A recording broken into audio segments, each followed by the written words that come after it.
चलिए आइए अब बात करते हैं कि आइल्स बैंड्स क्या हैं और बैंड्स कितने हैं। आइल्स के बैंड्स स्टार्ट होते हैं 0 से लेके 9 तक, मतलब 0, 1, 2, 3, 4, 5, 6, 7, 8 एंड 9। इसमें जो यूनिवर्सिटीज़ एडमिशन लेना शुरू करती हैं वो रफली बैंड 6 से एडमिशन लेना शुरू करती हैं। जितनी अच्छी यूनिवर्सिटी होगी उसकी बैंड की रिक्वायरमेंट उतनी ज़्यादा होगी। कोई यूनिवर्सिटी बैंड 7 भी मांगती है, कोई 8 भी मांगती है। इमिग्रेशन के लिए 6.5 और 7 से बैंड रिक्वायर्ड होता है।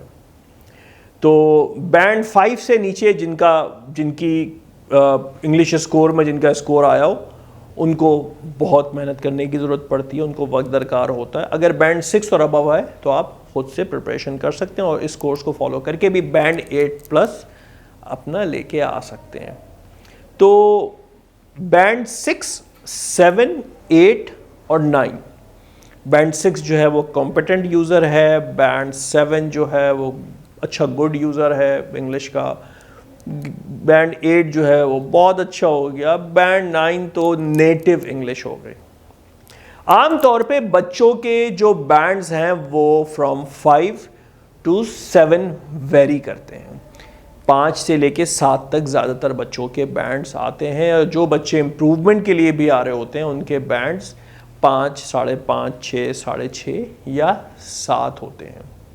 तो बैंड का पूरा स्ट्रक्चर जो है कि किस बैंड की क्या डिटेल्स हैं, किस बैंड की क्या इंफॉर्मेशन है, वो आपको इस लिंक पर यहाँ पे मिल जाएगी। यहाँ पे आपको सारे बैंड्स की तमाम तफसीलात मिल जाएंगी। इसको ज़रूर विज़िट करिए और हर बैंड को डिटेल से आप इसमें पढ़ सकते हैं। वैसे ओवरऑल मैंने आपको यहाँ पर ये चीज़ें बता दी हैं कि कौन सा बैंड किस लेवल का होता है, कॉलेजेस कौन सी यूनिवर्सिटीज़ से बैंड लेना स्टार्ट करती हैं, इमिग्रेशन किस बैंड से स्टार्ट होती है। तो चलते हैं अपने अगले सेगमेंट की तरफ।